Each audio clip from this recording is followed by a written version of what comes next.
Gaming, gaming, gaming, gaming. Orang-orang yang pengen cepat-cepat punya PC low budget itu rata-rata ya dipakai buat gaming. Istilahnya KG, kebelet gaming. Bahkan beberapa di antaranya ada yang tertipu dengan embel-embel PC gaming RGB, siap libas semua game yang ada di dunia ini.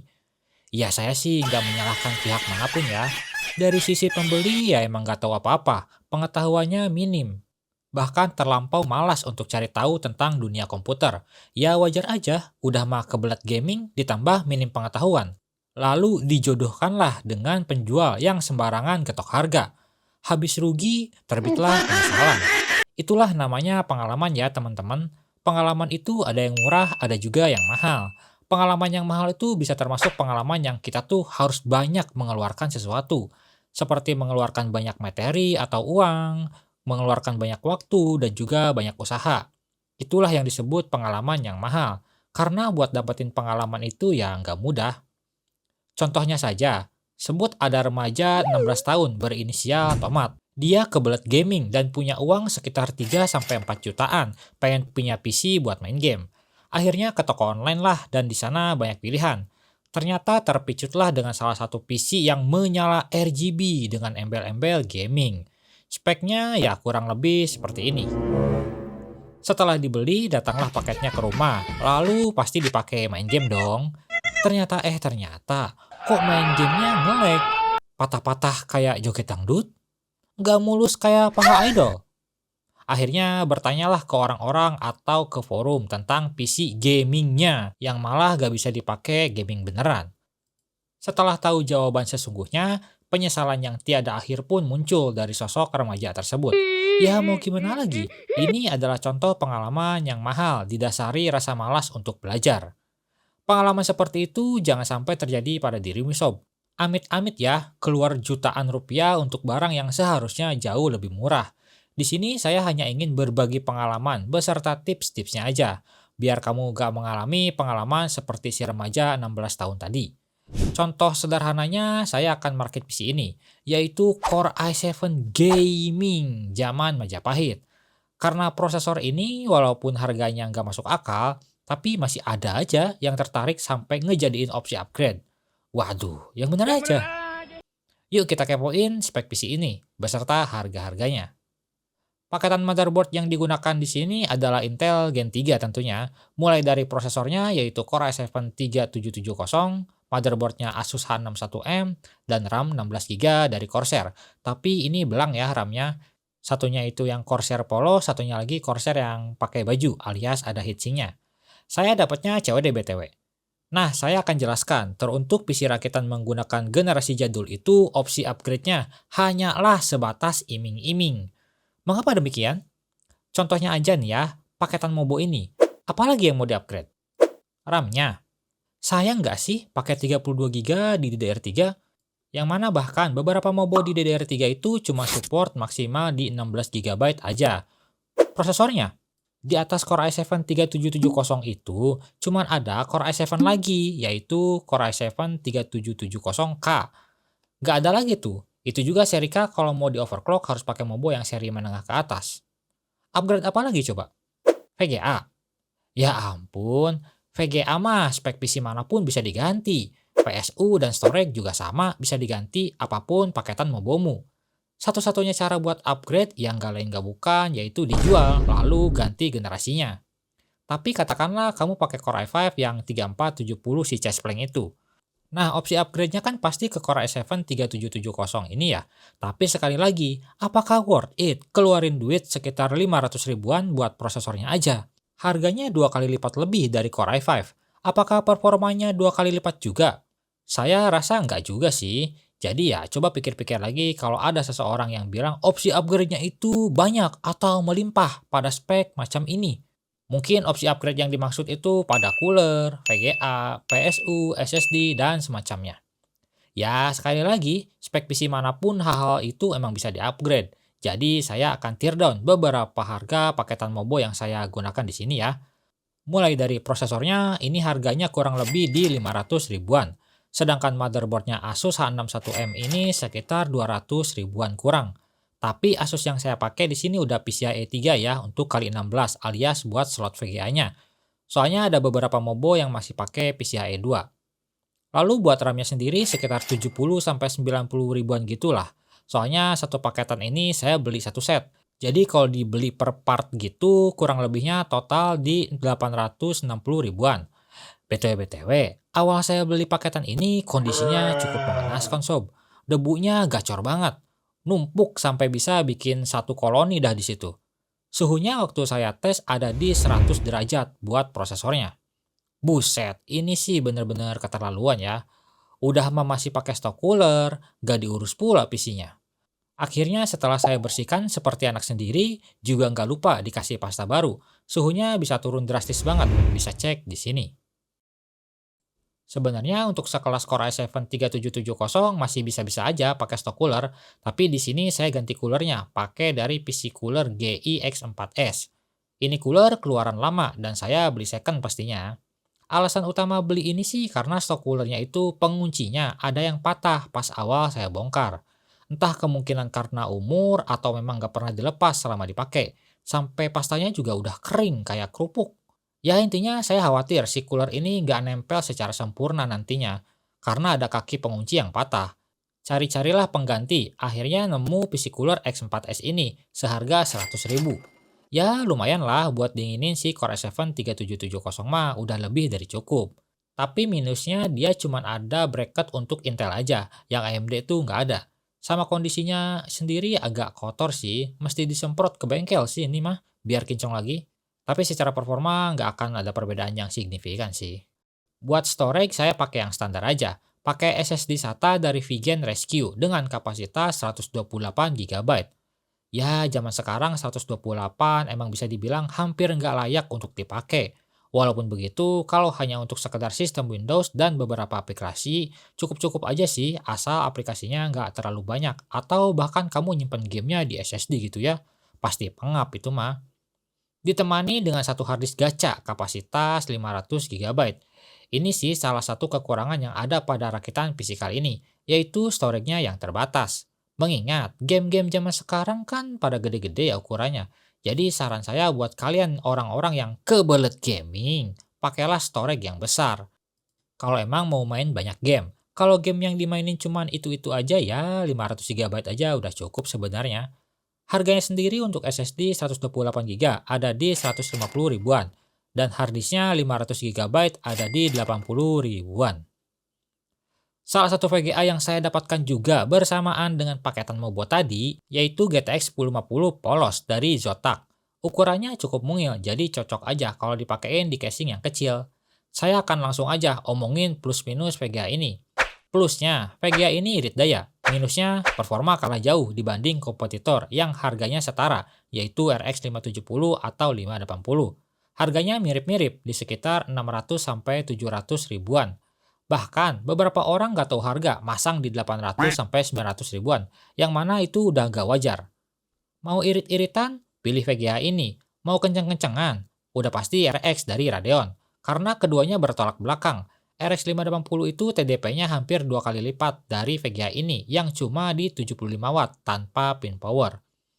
Awal beli kasusnya mirip sama paketan Mobo tadi yang debunya luar biasa. Tapi setelah saya bersihkan, BTW ini unitnya masih segel ya. Dan saya adalah orang pertama yang ngebuka segelnya. Hehehe. Sekelas GTX 1050 ketika dites suhunya sampai 77 derajat. Mungkin beberapa orang berpendapat itu normal. Tapi kamu harus tahu, VGA ini irit daya alias kentang, tanpa pin power juga. Jadi kalau suhunya udah ada di angka hampir 80 itu nggak wajar. Kecuali ini sekelas RX 580, yang mana emang haus daya. Nah itu wajar-wajar aja, tapi sekelas GTX 1050 ini panas banget pastinya. Makanya wajib dibersihkan sekaligus ripasta. Setelah ripasta, hasilnya gimana? Kita lihat aja nanti pas dites. Karena saya nggak punya lagi power supply, saya pakai yang ada aja deh. PSU di sini yaitu FGA GD 550 watt 80 plus gold. Ya terdengar agak berlebihun ya untuk spek kayak gini. Tapi mau gimana lagi, nggak ada PSU lain, jadi pakai aja daripada nganggur. BTW ini adalah PSU yang saya pakai di PC utama saya setelah saya ganti menggunakan FSP Vita GM yang sudah saya bahas, videonya di sini. Jadi FGA ini pastinya second ya, pemakaian pribadi saya yang mana dulu juga saya belinya second. Secara kualitas sih saya yakin ini PSU udah bagus lah di kelasnya.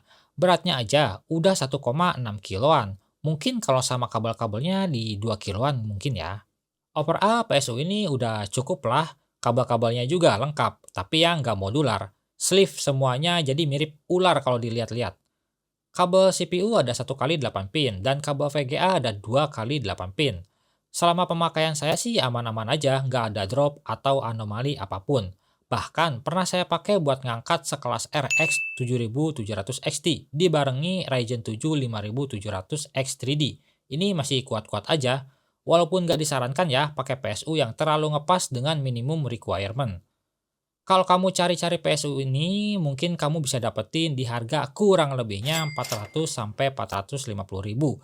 Untuk unit yang saya pakai juga masih segel, belum pernah dibongkar. Sekali lagi saya ingatkan, saya nggak menyarankan kamu untuk beli PSU second ya, kalau memang mau rakit baru. Sebisa mungkin beli yang baru aja langsung, kecuali kalau emang kamu mau siap menerima resikonya. Fan casing 3 buah, tentunya sudah RGB dong, biar nambah performa PC ini. Karena apa? RGB kan nambah FPS. Ini sebenarnya copotan dari casing FP Max 3 buah, karena nggak kepake aja, jadi saya pakein aja di sini. Sebagai 2 intake dan juga 1 exhaust. Kalau kalian cari fan-fan standar macam ini sih, kurang lebihnya harganya ada di 25 ribuan. Yang terakhir yaitu casing. Sama seperti PSU, casing ini juga bekas pemakaian di PC utama saya, yaitu Segotep Gremlin 3. Casing compact dengan form factor MATX ini punya sistem side panel yang pakai engsel alias swivel. Front panelnya sendiri ada di bawah kiri ya, yang mana akan sangat cocok buat kalian yang setup PC-nya di atas meja. Tapi USB 3 di sini nggak akan kepake, karena mobonya belum support USB 3. Desain depannya tertutup gini ya, dengan tulisan Segotep yang bisa menyala RGB nantinya. Terus airflow-nya gimana nih? Soal airflow pastinya ada, tapi cuman sekedar ngandelin lubang-lubang kecil yang ada di bagian sisi-sisinya ini. Jadi secara teori nggak akan pengap. Bagian depannya ini bisa dibuka ya, buat nanti kita pasang fan. Cara bukanya gampang kok, cuma ditarik aja. Dash filter dapat di atas satu dan di bawah satu. Untuk kompatibilitasnya sendiri, casing ini mendukung motherboard MATX bahkan dengan 4 slot RAM, masih aman-aman aja. Walaupun ukurannya yang compact, casing ini mendukung CPU cooler hingga tinggi 160 mm. Buat VGA panjang maksimal di 315 mm kalau pakai fan depan. Kalau nggak pakai fan bisa sampai 340 mm. Fan yang didukung di depan 2, di atas 2, di belakang 1. Dukungan I/O cooler juga tersedia untuk ukuran 240 mm di bagian atas atau di depan. Harddisk bisa dipasang 2 buah, SSD SATA 1 buah, atau sebaliknya juga bisa. Ruang kabel manajemennya tergolong standar aja untuk casing macam ini, tapi udah disediain banyak slot untuk kabel TIS ya, jadi akan saya simpulkan plus minus casing ini. Plusnya termasuk dari beberapa yang saya suka, yaitu ukurannya yang compact, tapi kompatibilitasnya atau dukungannya nggak pelit. Soalnya, kebanyakan casing compact kayak gini tuh support CPU coolernya yang nggak tinggi-tinggi amat, atau bahkan VGA 3 fan aja nggak support gitu. Sistem tempered glassnya udah swivel, jadi lepas pasang komponen atau mau bersihin itu lebih mudah. Desainnya yang saya cukup suka perpaduan warnanya antara hitam dan abu-abu. Intinya casing ini nggak pelit soal fitur. Walau dengan beberapa kelebihan, tapi nggak mungkin dong tanpa kekurangan. Dari yang saya rasakan pertama front panel. Kalau kalian suka casing ini tapi setup PC kalian itu ada di bawah meja seperti saya, ini akan merepotkan ketika kita mau nyalain PC atau sekedar colokin USB. Harus nunduk sampai ke inti bumi, jir. Lalu bagian depannya bukan mesh, jadi otomatis masalah airflow ini nggak maksimal. Sebenarnya dibilang jelek juga enggak, karena kan masih ada lubang-lubang kecil untuk udara masuk, tapi ya itu nggak akan semaksimal yang full mesh. Walaupun ada saudaranya yang full mesh, yaitu Segotep Gremlin 1. Pernah saya pakai juga di PC rakitan subscriber. Dia mirip banget, cuman beda desain depannya aja.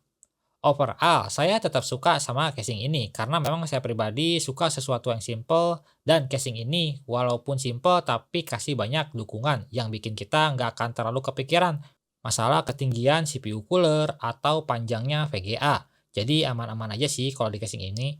Untuk harganya sendiri, unit barunya ada di sekitar 380 ribuan. Tapi kalau cari second, rasa-rasanya mungkin akan ada di 250 sampai 300 ribuan. Langsung aja kita ke hitung-hitungan. Yang mana bagian uang adalah bagian yang paling sensitif ya. Untuk rakitan PC gaming zaman Majapahit ini menghabiskan total harga sekitar 2.700.000 ribuan.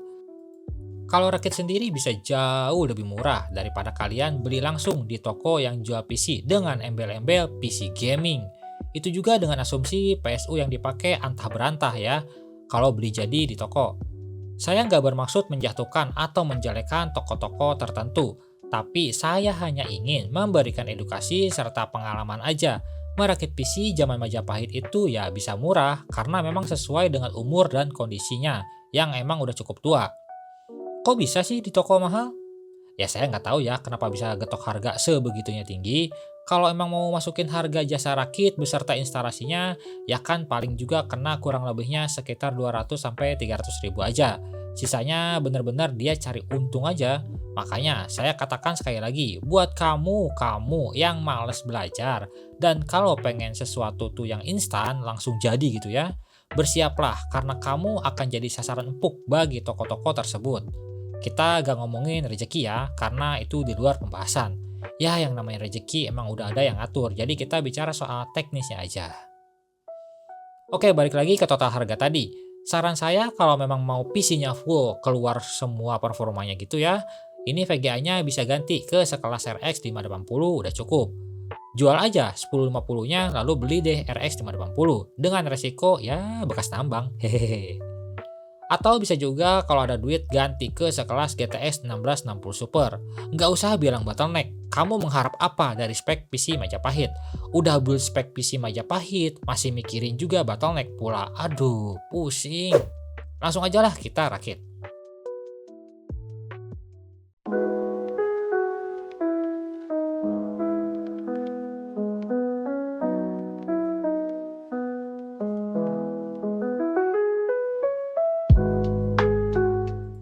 Buat kabel manajemennya tergolong mudah ya, karena emang space antara PSU dan harddisk itu lumayan lega, jadi bisa disembunyiin semua kabel-kabel yang nggak kepake di sana.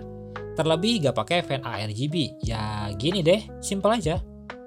Untuk looks-nya sendiri ya karena ini memang RGB, pastinya siap untuk party. Saya sih suka-suka aja. Sama casingnya ya, bukan sama RGB-nya. Tapi ya masalah RGB atau non-RGB itu balik lagi ke selera. Dan masalah selera atau hobi itu gak bisa didebatkan. Yuk langsung aja kita tes PC ini. Berikut spesifikasi CPU dan GPU yang digunakan. Pada pengujian Cinebench R23, The King Core i7 3770 ini dapat skor single core di 752 poin dan multicore di 3648. Kalau kita bandingin dengan si Core i5 3470, ini bedanya juga nggak terlalu jauh sob. Sama-sama 4 core, tapi Core i7 punya 8 thread. Multicore-nya beda sekitar 1400-an poin. Untuk single core-nya beda sekitar 70 poin aja. Buat harganya yang 2 kali lipat, apakah benar-benar worth it pakai Core i7 3770? Mengerti maksud saya? Lalu untuk suhunya sendiri masih adem ayem aja, gak ada masalah. Maksimalnya ada di 64 derajat doang. Gak ada anomali setelah ganti cooler dari stock cooler ke PC cooler ini. Terus kalau di 3D Mark Time Spy dapat overall score di 2030 dengan suhu yang tentunya lebih adem dari sebelum dibongkar. Ya emang buat kalian yang pemalas ya, kalian tuh harus pikir-pikir lagi deh kalau memang mau punya PC. Setidaknya kalau kalian malas, sewa aja jasa orang buat bersihin PC. Ini mah udah pemalas, pelit pula buat ngeluarin duit perawatan PC. Aduh. Lanjut di 3D Mark Firestrike, dapat overall score di 6034 aja. Ya secara ini VGA-nya irit-iritan. Kalau memang dipakai ngejar performa sih sangat tertinggal ya. Kalau kita fokus buat tes si VGA aja pakai Unigine Superposition, VGA ini bisa dapat rata-rata FPS di 35 dengan suhu maksimal di 58 derajat. Lihat kan, setelah dibersihin dan direpasta, dari 77 derajat turun jadi 58 derajat. VGA non-pin power itu memang harusnya begini, adem-adem aja. Kalau panas itu berarti ada anomalinya. Buat SSD-nya sendiri sebenarnya agak penting gak penting sih buat dites, karena ini SSD SATA dan juga jalan di SATA 2 alias ke limit yang harusnya di SATA 3. Jadi speednya juga ikut kepangkas, di read cuman 220 MB dan write di 182 MB. Masih tetap lebih baik sih daripada hard disk. Lanjut lagi, kita ke pengetesan gaming. Ini yang ditunggu-tunggu oleh kaum kebelet gaming.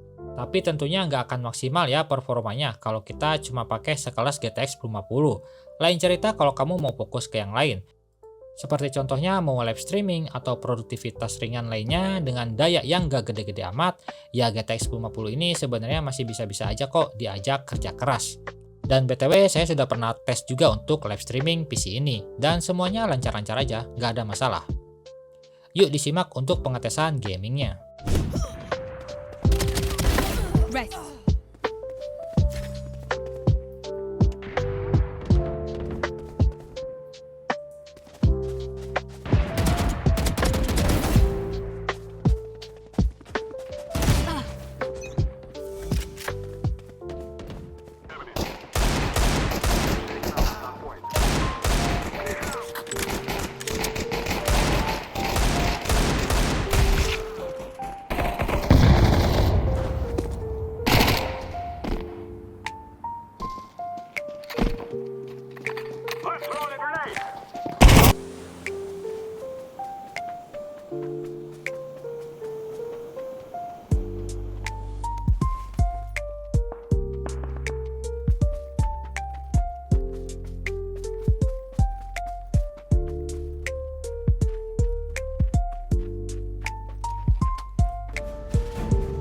As you will.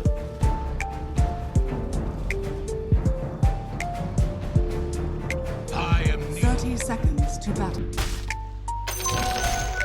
The omniscience may spare them, but I will not. Yes. Now you shall perish! Try. What strength will suffice?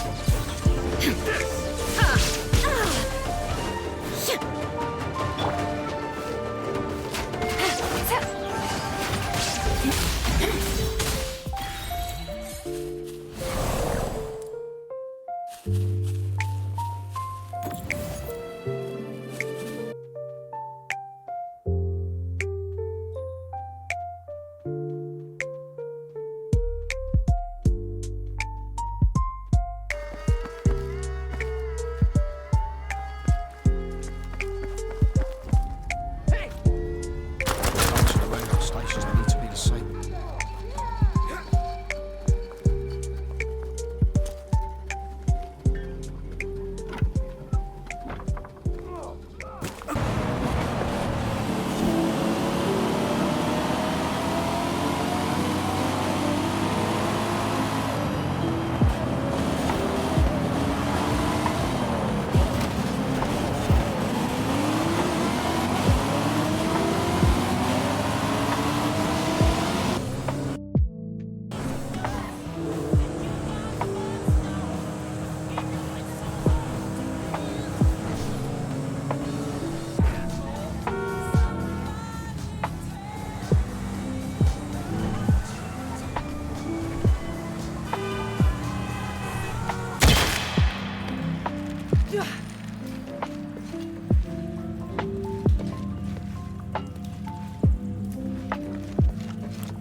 Nah, jadi gimana menurut kalian? Kalau menurut saya pribadi sih fine-fine aja ya, mengingat daya yang ditarik juga maksimalnya cuma di 150-an watt. Kalau pakai rack 580 bisa di atas 200-an. Sejatinya PC ini digunakan untuk apa ya kira-kira? Asumsi saya sih tentunya utama buat gaming. Ya sekelas game-game kompetitif mah udah bisa lancar banget. Kalau gamenya game triple A sih kayaknya harus sadar diri ya.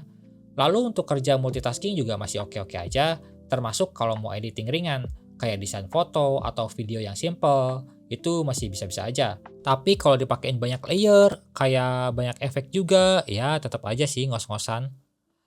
Saya sudah sebutkan plus minus PC gaming zaman Majapahit ini. Tinggal kamu sendiri yang tentuin. Apakah untuk kaum kebelet gaming PC ini cocok? Atau udah beli aja deh PC rakitan di toko? Mungkin PC ini akan diketok dengan harga sekitar 4-5 jutaan ya kalau dipasang di toko. Apa saya jual aja PC ini? Mungkin di 10 juta gitu? Karena ini kan udah Core i7 dan juga yang terpenting udah RGB. Like video ini kalau kalian suka, nggak usah di-like juga nggak apa-apa, tapi minimal tinggalkan jejak kalian di kolom komentar. Buat teman-teman yang lagi cari referensi rakitan PC, bisa cek link spreadsheet yang ada di deskripsi.